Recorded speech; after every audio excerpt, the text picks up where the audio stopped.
घने, सुनसान और रहस्यमयी जंगल के बीच एक पुराना तालाब था। उस तालाब के बारे में कहा जाता था कि वहाँ एक हीरे जैसी चमक वाली मछली रहती है। उसकी चमक से ही जंगल में हरियाली और जीवन बना रहता था। लेकिन उस रहस्य को बहुत कम लोग जानते थे। उसी जंगल में एक अकेली, गर्भवती माँ रहती थी।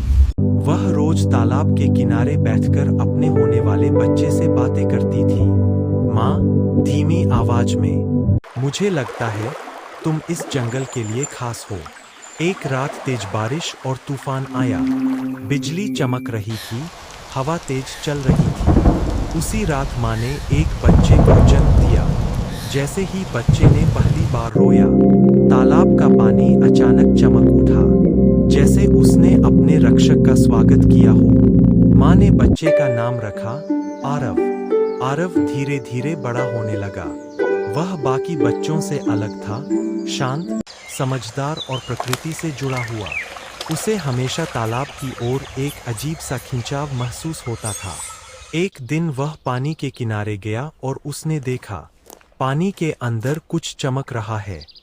वह थी हीरे जैसी चमक वाली मछली। उस पल आरव को ऐसा लगा जैसे कोई उससे बिना शब्दों के कह रहा हो, तुम मेरी और इस तालाब की रक्षा के लिए पैदा हुए हो।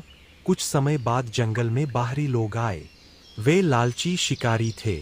उन्हें पता चल गया था कि इस तालाब में एक अनमोल मछली है। उन्होंने जाल बिछाना शुरू कर दिया। तालाब का पानी गंदा होने लगा।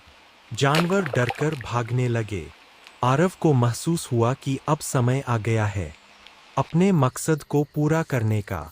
रात के समय आरव चुपचाप तालाब के पास पहुंचा। उसने जाल काट दिए और जंगल के जानवरों को इकट्ठा किया। पक्षी आसमान में उड़कर शोर करने लगे। बंदरों ने चीजें गिराईं और शिकारियों में डर फैल गया। आखिरकार वे जंगल छोड़कर भाग गए। तालाब का पानी धीरे धीरे फिर से साफ होने लगा। तालाब से तेज रोशनी निकली। हीरा मछली पानी के ऊपर आई। उसने आरव के चारों ओर चमकती लहरें बनाई। आरव के दिल में एक आवाज गूंजी, जब तक तुम सच्चाई और साहस से इस जंगल की रक्षा करोगे, यह तालाब और यहाँ का जीवन हमेशा सुरक्षित रहेगा। माँ दूर से यह सब देख रही थी। उसकी आंखों में गर्व और खुशी थी। समय बीतता गया। आरव बड़ा होकर जंगल का सच्चा रक्षक बन गया। तालाब अब सिर्फ पानी का स्रोत नहीं था, वह उम्मीद, संतुलन और प्रकृति की ताकत का प्रतीक बन चुका था।